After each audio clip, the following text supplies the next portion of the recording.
పద్మనాయక వెలుగు సంఘం మరియు మా కార్యవర్గ శంకర్ షాద్నగర్ ఎమ్మెల్యే వెల్మల గురించి అనుచితంగా సభ్య సమాజం తలదించుకునేలా అసభ్య పదాలతో దూషించిన వ్యాఖ్యలను పద్మనాయక వెలుగు సంఘం కరీంనగర్ తరఫున తీవ్రంగా ఖండిస్తున్నాము.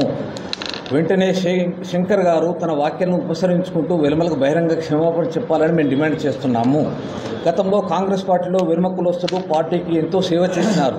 నాటి ఉప ముఖ్యమంత్రి జేవి నరసింహారావు గారి నుండి మొదలుకొని ముఖ్యమంత్రిగా శ్రీ జగన్ వెంకటరావు గారు, పిసిసి అధ్యక్షుడిగా ఎం సత్యనారాయణరావు గారు, మంత్రులుగా శ్రీ జువ్వాడి చొక్కారావు గారు, శ్రీ పురుషోత్తమరావు గారు, శ్రీ వెంకటేశ్వరరావు గారు, శ్రీ జువ్వాడి రత్నాకర్రావు గారు మరియు కాంగ్రెస్ పార్టీలో ఇంకో ఎందరో పెద్దలు సేవలు అందించారు. ప్రస్తుత ప్రభుత్వంలో శ్రీ జూపల్లి కృష్ణారావు గారు మరియు ఏదో వెలుమ పెద్దలు ఎమ్మెల్యేలుగా, ఎంపీలుగా, జెడ్పీ చైర్మన్లుగా మరియు ఇతర ప్రజాప్రతినిధులుగా కులాలకు అతీతంగా సేవలు అందిస్తున్నాము. 2023 ఎన్నికల్లో కాంగ్రెస్ పార్టీ నుండి 9 మంది వెలుమలకు టికెట్లు ఇచ్చారు. దానిలో 6 వెలుమల ఎమ్మెల్యేగా గెలుపొందారు. బీఆర్ఎస్ పార్టీ నుండి 8 మంది వెలుమల టికెట్లు ఇవ్వగా 6 వెలుమలుగా గెలుపొందారు.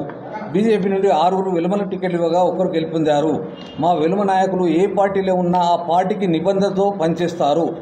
అందుకు ఉదాహరణగా ఇంతకుముందు మొన్నటి ఎన్నికల్లో కొరుట్టులో ఇరు పార్టీల తరఫున మా వెలుమ అభ్యర్థులే ఉన్నారు. వేములవాడలో కూడా మా ఇరు పార్టీల తరఫున మా వెలుమ అభ్యర్థులే ఉన్నారు.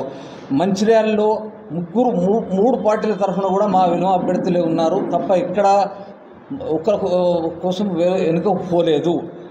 కరీంనగర్ పార్లమెంటు నుండిగా ఇద్దరు వినోద్ కుమార్ గారు, వెలిసాల రాజేంద్రరావు గారు కూడా కాంటెస్ట్ చేశారు. రాజ్యాంగ పదవిలో అత్యున్నత పదవిలో ఉంటూ కులాలకు అతీతంగా పనిచేసి సుపరిపాలన చేసి ప్రజల్లో మనల్ని అందుకోవాలి. అంతేకాని ఒక కులాన్ని కించపరిచే విధంగా మాట్లాడిన శంకర్ గారిపై పిసిసి అధ్యక్షులు కఠిన చర్యలు తీసుకొని కాంగ్రెస్ పార్టీ యొక్క విధానాన్ని తెలియజేయాలని పద్మనాయక వెలుగు సంఘం కరీంనగర్ తరఫున డిమాండ్ చేస్తున్నాను.